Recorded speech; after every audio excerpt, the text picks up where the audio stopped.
lemos assim: indelével a prevalecente palavra de Deus, não deixando a nossa congregação, como é costume de alguns, antes admoestando-nos uns aos outros, e tanto mais quanto vedes que se vai aproximando aquele dia. Pois bem, acerca da importância de congregar, o nosso esboço geral compreende 4 tópicos maiores, a saber, a objeção, a ordem, a necessidade e a oportunidade. Na objeção, nós vimos que existem pessoas que são militantes, que militam contra ao ato de congregar. Pessoas que não são favoráveis, pessoas que não têm afeição, pessoas que não almejam congregar, fazer parte de uma igreja localizada. Nós vimos algumas objeções, algumas alegações que são feitas e nós desmistificamos aqui. Nós provamos textualmente que as alegações, as objeções, elas são insustentáveis, elas não subsistem, elas não permanecem em pé. Vimos também que congregar é mandamental, é uma ordem expressa para o povo de Deus. Os cristãos não têm chancela, não têm apoio para deixar de congregar. Muito pelo contrário, no texto em questão que nós fizemos leitura, a saber, Hebreus 10, 25, o texto é categórico, não deixando a nossa congregação, como é costume de alguns. Então nós temos aqui no texto em questão o que é chamado de mandamento proscritivo. Os cristãos são proibidos de abandonar e de se esquecer do ajuntamento solene. O povo de Deus deve congregar? Sim. O povo de Deus deve se agregar? Sim. É mandamental. E sendo mandamental, o que nos compete na qualidade de crentes é nos submetermos à vontade de Deus. Deus não dá os seus mandamentos aleatoriamente, casualmente, por um acaso. Não. Deus nos dá os seus mandamentos propositadamente. É isso que lemos no Salmo de número 119, verso 4. O salmista está diante do Deus da palavra e ora dizendo: Tu ordenaste os teus mandamentos para que diligentemente os observássemos. O salmista está dizendo em oração ao Pai que Deus só manda os seus mandamentos para que nós, os seus servos, os cumpramos à risca. Então, vimos a objeção ao ato de congregar, vimos a ordem para congregar, é imperioso, é mandamental.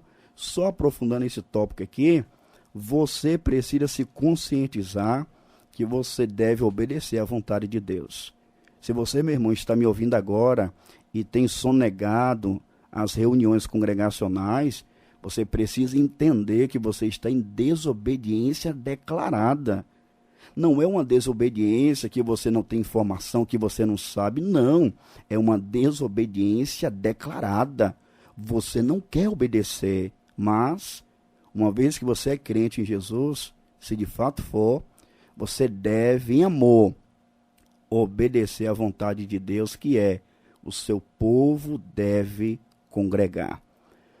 Hoje, portanto, nós entraremos a ver o nosso terceiro tópico, a necessidade de congregar.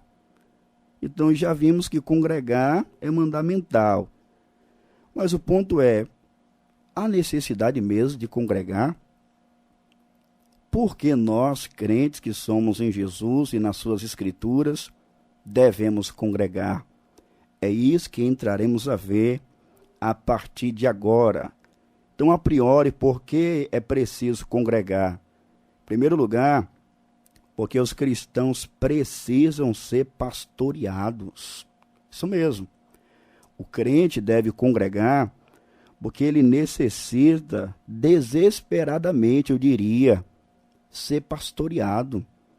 Infelizmente, evangelista Wallace, diácono Jefferson, Willan, tem crentes que estão por aí afora à deriva, não fazem parte de uma comunidade de fé e querem ser cristãos independentes, autônomos. Prezado ouvinte, Não convém que isso seja assim. Não há margem nas Escrituras para uma vida cristã isolada do corpo. Os crentes precisam congregar porque eles necessitam serem pastoreados. É interessante que nas Escrituras Sagradas, na bendita palavra de Deus, a igreja de Jesus, ela é comparada a um corpo. O que é um corpo? É um conjunto de membros interdependentes. E falaremos mais sobre essa metáfora quando estudarmos sobre a oportunidade para congregar. Mas a Bíblia emprega outras metáforas para a igreja, como, por exemplo, rebanho. Na Bíblia Sagrada, os salvos, os verdadeiros cristãos, são comparados a ovelhas. Ouça com atenção a famigerada, conhecida passagem bíblica de João, capítulo 10, versículo 27. As palavras do Senhor Jesus aqui são penetrantes. Lemos assim o texto bíblico, João, capítulo 10, versículo 27. As minhas ovelhas ouvem a minha voz, e eu conheço-as, e elas me seguem. Prezado ouvinte, você tem observado a clareza de Jesus aqui? As minhas ovelhas ouvem a minha voz. Então Jesus está deixando claro que aqueles que pertencem a Ele são suas ovelhas. Ele mesmo já havia dito no versículo 11 do referido capítulo, eu sou o bom pastor. O bom pastor dá a sua vida pelas ovelhas. Então Cristo, ele dá a sua vida pelas suas ovelhas. E aqueles que de fato são ovelhas de Cristo, fazem o quê? Ouvem a sua voz. Então Cristo, como supremo pastor, ele dá condução para as suas ovelhas. E aqui está implícito a metáfora do rebanho. Se os crentes são ovelhas juntos, eles constituem um rebanho. Então, por que é necessário congregar? Porque os crentes precisam, de forma conjunta, serem devidamente pastoreados. Essa verdade, ela fica bem evidente também na primeira carta escrita pelo apóstolo Pedro. Pedro, em sua primeira carta, capítulo 5, versículos 1 e 2, ele vai se reportar ao presbitério, à liderança pastoral daquelas igrejas. Conforme o capítulo 1, versículo 1, os irmãos estavam espalhados em 5 províncias do Império Romano. A esses pastores, Pedro diz: aos presbíteros que estão entre vós, admoesto eu, que sou também presbítero com eles, e testemunha das aflições de Cristo e participante da glória que se há de revelar. Apacentai o rebanho de Deus que está entre vós, tendo cuidado dele, não por força, mas voluntariamente, nem por torpe ganância, mas de ânimo pronto. Meu prezado, você percebeu a clareza do texto? O que os pastores devem fazer aqui? Eles devem pastorear, eles devem apacentar o rebanho. Então, se você é crente, você precisa estar no redil. Você precisa, na qualidade de ovelha, estar com as outras ovelhas que constituem o rebanho. Então, os pastores vão apacentar quem? As ovelhas que estão agrupadas em um rebanho. Então, por que é necessário congregar? Porque todos os crentes precisam desesperadamente serem devidamente pastoreados. Nós sabemos que pela Bíblia foi o Deus Trino quem constituiu pastores. Então, se você não congrega, fica a pergunta: por que o Senhor Deus deu pastores para a sua igreja? Fica sem sentido. Se cada um pode servir a Deus sozinho, para que pastores? Prezado ouvinte, lendo a Bíblia atenciosamente, fica claro que foi o Deus Trino quem constituiu os pastores. Nós podemos fazer um mapeamento bíblico e iremos concluir de forma fácil e clara que o Deus Trino constituiu pastores. Lá em Jeremias 3,15, lemos assim: Deus Pai falando: e eu vos darei pastores conforme o meu coração, para que vos apacentem com ciência e com inteligência. Deus o Pai, ele está denotando nas Escrituras que daria ao seu povo pastores. Pastores segundo o seu coração, pastores de acordo com a sua vontade, que vão apacentar com ciência, com saber, com conhecimento e com tatilidade, com inteligência espiritual.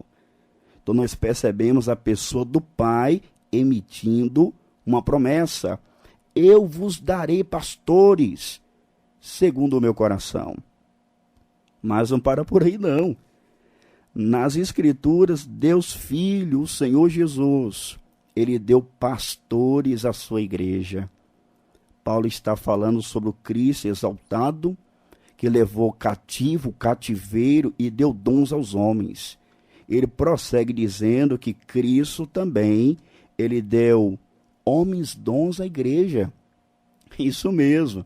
Então, em Jeremias 3,15, o Pai promete dar pastores. Em Efésios 4,11, Jesus constituiu pastores. Se não vejamos, e ele mesmo deu uns para apóstolos, outros para profetas, e outros para evangelistas, e outros para pastores e doutores. Você percebeu que foi Cristo ressurreto quem deu pastores à sua igreja? Então, em Jeremias 3,15, o Pai promete dar pastores. Efésios 4,11, Jesus Cristo deu pastores à igreja. Mas, em Atos capítulo 20, versículo 28, somos informados que o Espírito Santo constituiu pastores. Atos 20, 28. O apóstolo Paulo estava se despedindo dos pastores da cidade de Éfeso e havia emitido a eles uma série de recomendações. No versículo 28, ele diz: olhai, pois, por vós e por todo o rebanho sobre que o Espírito Santo vos constituiu bispos, para apacentardes a igreja de Deus, que ele resgatou com seu próprio sangue. Você percebeu, prezado ouvinte? O Deus Trino está intimamente envolvido com seus pastores. Foi o Deus Trino quem constituiu os pastores para pastorear, para conduzir o seu rebanho. Então, por que é necessário congregar? Porque os crentes carecem ser pastoreados. Mas se você não quer congregar, nós levantamos aqui uma segunda indagação. Entre aspas, eu coloquei assim: quem daria conta da sua alma? Isso mesmo.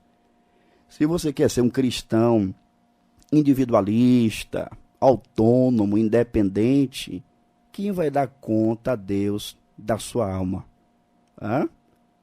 Em Hebreus capítulo 13, versículo 17, nós aprendemos acerca desse fato.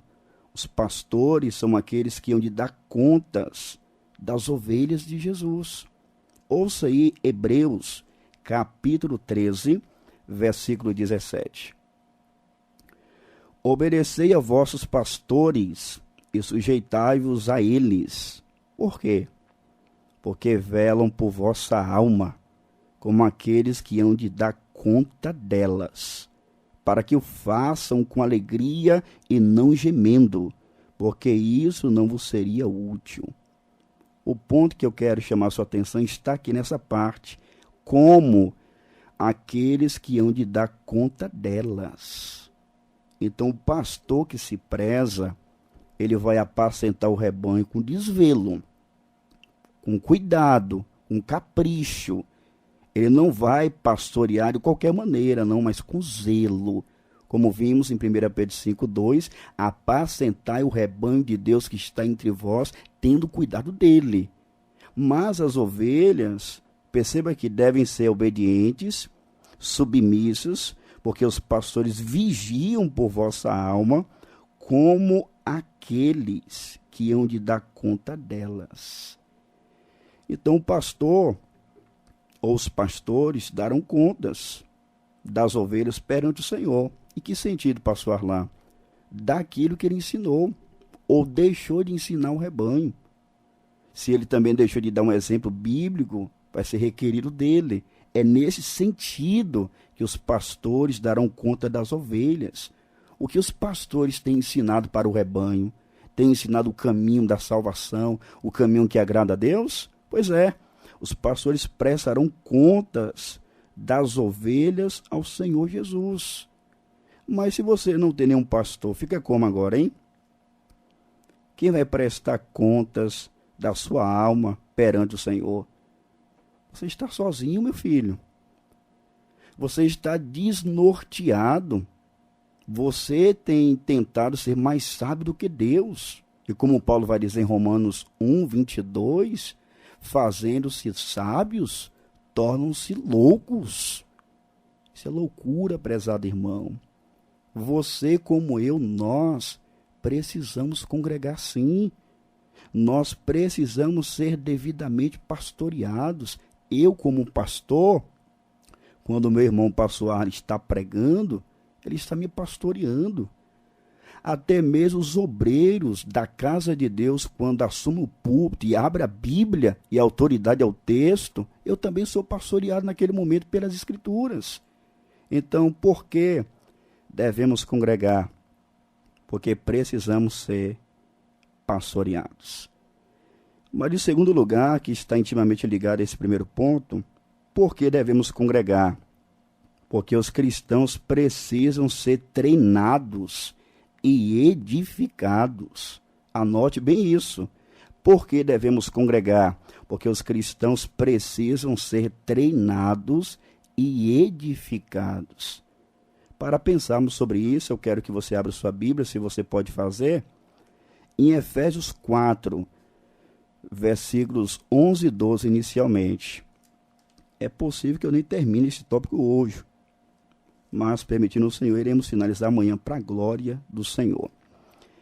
Efésios 4, versículos 11 e 12, lemos assim: E ele mesmo deu, foi um texto já mencionado, uns para apóstolos, e outros para profetas, e outros para evangelistas, e outros para pastores e doutores, querendo o aperfeiçoamento dos santos, para a obra do ministério, para a edificação do corpo de Cristo.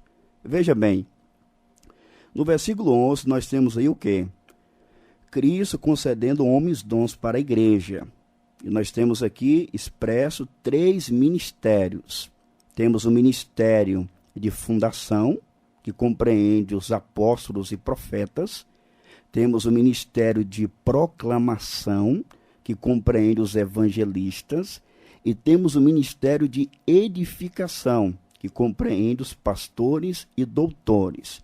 Vamos aqui por partes. Em primeiro lugar, Cristo facultou à igreja apóstolos e profetas, ministério de fundação. Eu estou aqui ladeado do evangelista Wallace, ele sabe muito mais do que eu, que em uma construção civil, o primeiro passo é colocar o fundamento. Não é isso, companheiro? E o fundamento coloca-se apenas uma vez. Colocou, agora vai erigir o prédio. Nesse caso aqui, o ministério de fundação já cessou. Porque o papel do apostolado e profeta aqui foi lançar a base doutrinal da igreja. Foi apresentar o alicerce. Efésios 2, versículo 20, essa verdade está declarada. Efésios 3, versículo 5, essa verdade é corroborada. É por isso que em Atos 2,42 lemos: e perseveravam na doutrina dos apóstolos, porque os apóstolos e profetas lançaram a base doutrinal da igreja. Então, ministério de fundação. Na sequência, temos o ministério de proclamação, a saber, os evangelistas. Eles vão mobilizar a igreja para pregar o evangelho aos descrentes. evangelista, está vigorando esse ministério. Terceiro lugar, temos o ministério de edificação, pastores e doutores, ou, se você preferir, pastores mestres, porque o pastor, ele precisa cuidar do rebanho, ele precisa ser um homem da palavra, um mestre. Isso é tão verdade que em 1 Timóteo 3, versículo 2, na parte final, ele precisa ser apto para ensinar. E é interessante ressaltar que esses 3 ministérios, a ferramenta é a mesma, é a palavra. Apóstolos e profetas fincaram a palavra. Os evangelistas pregam a palavra. E os pastores e doutores edificam a igreja com a palavra de Deus.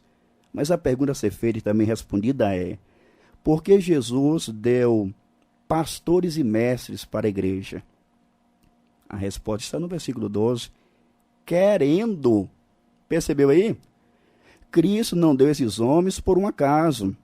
Cristo os deu com vistas ao aperfeiçoamento dos santos para a obra do ministério, para a edificação do corpo de Cristo. Então perceba que aqui os pastores e mestres, eles são treinadores do rebanho. Equivocado é o crente que pensa que o pastor deve fazer tudo na igreja. Não entendeu nada do evangelho da escritura. Os pastores, mestres, são treinadores do rebanho. Olha aí o versículo 12. Anote, grife, sublinhe. Querendo o aperfeiçoamento dos santos para a obra do ministério. Vamos por partes aqui. Essa expressão querendo sugere o propósito de Jesus. Então, os pastores e mestres não foram dados à igreja casualmente. Querendo. Cristo tem objetivo, finalidade. Mas querendo o quê? O aperfeiçoamento dos santos. Essa palavra aperfeiçoamento, ela significa basicamente treinamento. A palavra aqui no original grego também aparece nos evangelhos. Por exemplo, quando Tiago e João estavam consertando as redes do seu pai. É a mesma palavra, consertar, encaminhar, alinhar, ajustar, conduzir. Quando um osso está fraturado, qual é a meta? Restaurar, colocar no lugar. Então os pastores aqui são treinadores do rebanho. Eles devem levar algo, alguém, à condição original. Isso pode ser aplicado tanto em termos da moralidade do crente, como do serviço cristão. Então, os pastores devem alinhar a vida do rebanho. Por exemplo, se uma ovelha está mentindo, é papel pastoral, a partir do púlpito e nos bastidores, treinar esse irmão. Conduzir ele ao estado original. Irmão, você está mentindo, filho. Usando Efésios, a gente está aqui em Efésios 4, usando o próprio Efésios, capítulo 4, versículo 25, pelo que deixai a mentira e falai a verdade, cada um com o seu próximo, porque somos membros uns dos outros. O pastor, ele vai se deparar com crentes, por exemplo, que são crentes que têm um linguajar inapropriado, um palavreado chula, não dá gosto de ouvir as palavras. Aí o pastor ou os pastores chegam junto. Olha, isso é errado, irmão. Usando Efésios 4 ainda, 29. Não saia da vossa boca nenhuma palavra torpe. Então, o papel do pastor é treinar o rebanho. A vida está desalinhada, os pastores com a Bíblia Sagrada vai alinhar, vai ajustar, vai conduzir ao estado original. Da desobediência à obediência, do pecado à santidade. Mas aqui engloba também a questão do treinamento para o serviço. Olha o 12. Querendo o aperfeiçoamento dos santos, os santos aqui são os crentes, santificados em Cristo, para a obra do ministério, ou seja, para o serviço cristão. Os pastores treinam a igreja para servir. Os pastores treinam o rebanho para o rebanho ser operoso, ativo, proativo. Por fim, no versículo 12, para a edificação do corpo de Cristo. Quando os pastores treinam os crentes e os crentes trabalham, a igreja é edificada. Então, para que congregar? Nós precisamos ser treinados e edificados. Aqui nós percebemos a relevância do ministério pastoral. Não tem como fugir desse fato. O Senhor Deus, sendo todo sábio, ele definiu assim. Ele deu homens capazes, destros, para treinar o rebanho. O rebanho agora treinado vai trabalhar, vai servir, e esse mesmo rebanho será edificado. Mas no texto bíblico, quais são as evidências de uma igreja que está sendo edificada? De uma igreja que está crescendo? O pastor treina, a igreja trabalha, a igreja é edificada. Quais são as marcas de uma igreja que está sendo edificada? Primeiro, os pastores, treinamento. A igreja aprende, serve, ela é edificada. Mas quais são as marcas? Não, pastor, a minha igreja é bem espiritual, é muito bem edificada. Me fala mais. Não, uma igreja assim, sabe, que preza muito pelo sensacionalismo. A gente sente muita coisa. Mas isso aí é marca de uma igreja que está edificada? Vamos de Bíblia. Temos 4 marcas aqui em Efésios 4, do versículo 13 ao 16. Vamos por partes aqui. Primeiro, maturidade espiritual. Os crentes que são treinados por um pastorado bíblico, eles serão crentes maduros espiritualmente. Olha o versículo 13. Até que todos cheguemos à unidade da fé e ao conhecimento do Filho de Deus, a varão perfeito, à medida da estatura completa de Cristo. Vamos ler um pedaço do versículo 15 também. Antes de seguir na verdade e amor, cresçamos em tudo naquele que é a cabeça, Cristo. Lemos o versículo 15 inteiro, né? O ponto aqui é o seguinte: quando os pastores treinam as ovelhas trabalham, a igreja é edificada, ficará em evidência a maturidade espiritual dos crentes. Porque existem tantos crentes imaturos, infantis? Porque eles não são treinados. Eles não são aperfeiçoados pelo ministério pastoral. Aí vive manquejando na fé. Nunca cresce. A vida espiritual é a mesma de sempre. Entra ano, sai ano, o linguajar é o mesmo. Os versículos citados são os mesmos. O jargão, o clichê é o mesmo. Não há crescimento. Não há desenvoltura. Por quê? Se isolam. É perceptível que um crente que é ativo nos cultos, ele cresce demais. Na IBC, por exemplo, onde eu tenho o privilégio de pastorear com o pastor Arlen, irmãos que entraram sem saber nada na igreja, mas participam dos cursos bíblicos, teológicos, irmãos já pregam. Tivemos aqui um quadro com os jovens, de tempo em tempo teremos os irmãos expondo a teologia bíblica, a palavra de Deus. Gente, isso é maravilhoso. Cristo deu pastores e mestres para treinar o rebanho mesmo. Ora, o rebanho bem treinado vai servir, será operoso, a igreja será edificada, e a primeira marca é maturidade espiritual. Os crentes são conformados à imagem do Senhor Jesus, eles crescem à semelhança de Cristo. Mas vamos avançar por causa do horário. A segunda evidência da igreja está sendo de fato edificada. Os seus membros têm estabilidade espiritual. Olha o versículo 14. Para que não sejamos mais meninos inconstantes, levados em roda por todo o vento de doutrina, pelo engano dos homens que com astúcia enganam fraudulosamente. Aqui está a segunda marca da igreja que está crescendo de fato, que está sendo edificada. Os pastores estão treinando, a igreja está trabalhando, ela é edificada. E aqui está a segunda marca na vida dos seus membros, estabilidade espiritual. Quando um cristão ele se isola do corpo da igreja local, ele será um cristão instável. Qualquer novidade no mercado da fé o arrebata. tem culto na igreja local? Tem. Não, mas eu fiquei sabendo que tem um grande homem aí. É? Visão raio-x. O homem vê tudo. Pasme você que me ouve agora. Em dado momento passou lá na porta de casa, um amigo na moto, com o som ligado, e dizia o seguinte: olha, venha hoje no grande culto, viu? Ouvi o príncipe das revelações. Santa paciência. Príncipe das revelações.